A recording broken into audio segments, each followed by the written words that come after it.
What's up, everybody? I made some pumpkin spice cookies and I'm gonna walk you through what I did.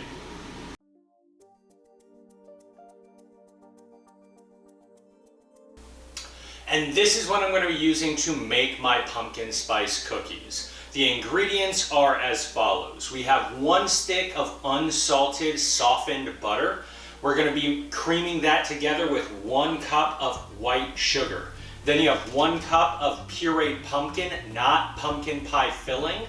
We're also going to be using 2 eggs and 1.5 teaspoons of vanilla. Then for your dry ingredients, we have 2 cups of all-purpose flour.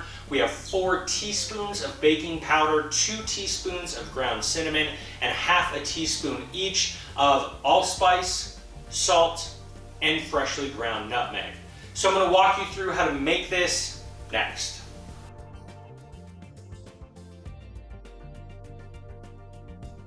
So the first thing that you're going to be doing is creaming together your butter and sugar in your stand mixer. With your butter and sugar creamed together, go ahead and add in the rest of your wet ingredients. That's your eggs, vanilla, and your pumpkin puree.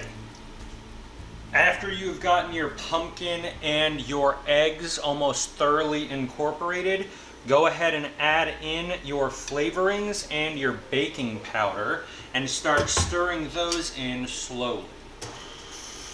With your spices incorporated, you can go ahead and add in your flour in about 2 different stages so that you don't get it all over the place. Once your first bit of flour is combined, go ahead and add in your last bit. Once your batter has completely come together, you're going to go ahead and throw it in the fridge for about another 30 minutes so that the butter doesn't completely run out when you're baking it. And that's going to give you time to let your oven finish preheating. Once this is done chilling, I'm going to show you what I do to actually form the cookies next. And after about 30 minutes in the fridge, you are going to go ahead and portion these out.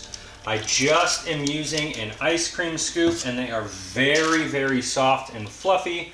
So don't worry about spreading them out. They will do that on their own.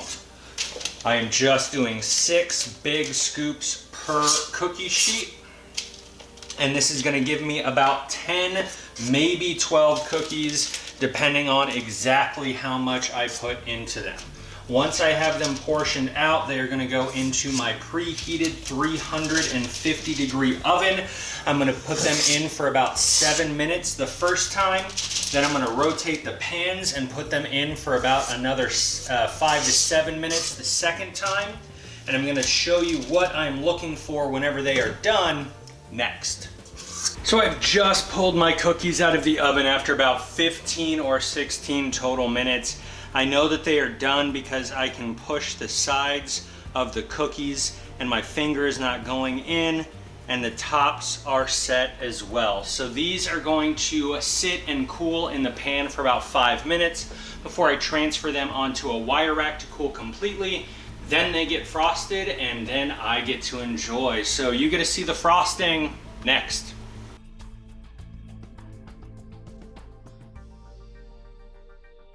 And this is what I'm going to be using to make the pumpkin spice cream cheese frosting. We obviously have cream cheese, 4 ounces of room temperature softened block cream cheese. That's about half a block. We're then going to be using 1 stick of unsalted softened butter, 4 ounces of pumpkin puree, not pumpkin pie filling, but just pureed pumpkin. We then have 4 cups of powdered sugar. We're going to be using a little bit of vanilla. We have equal parts, 1/4 teaspoon of salt, allspice, and freshly ground nutmeg, and then 1/2 teaspoon of your ground cinnamon. This comes together super simple, and I'm going to walk you through it next.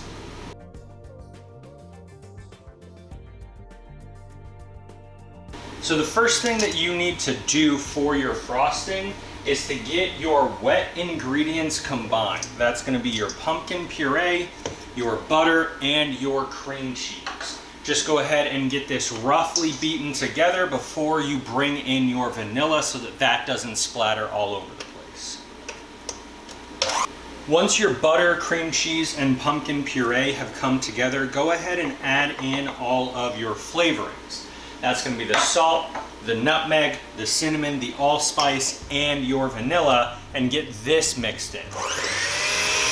All right, once the majority of your ingredients have come together, you're going to start bringing together your powdered sugar in a couple of batches. I'm going to do about 3 or 4 different stages of incorporating, and I may not even use all 4 cups of this, depending upon how much moisture was brought in by that pumpkin puree.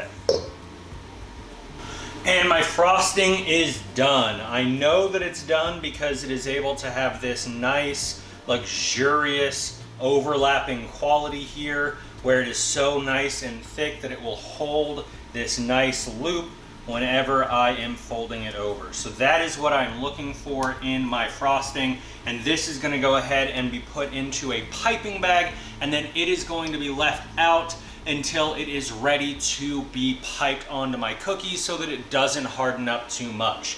And you're going to see me piping this on next.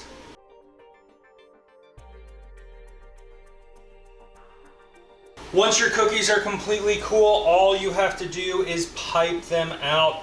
I just start at the center and slowly work my way around until I hit the outside, and that is what you are going to do for all of your cookies. Let the frosting set for about 10 minutes in the fridge, and then you can enjoy, and you get to see my reaction next.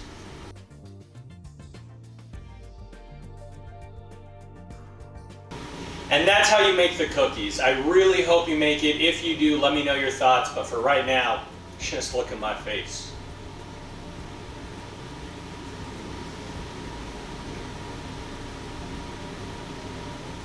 It's soft like cake. You gotta try this.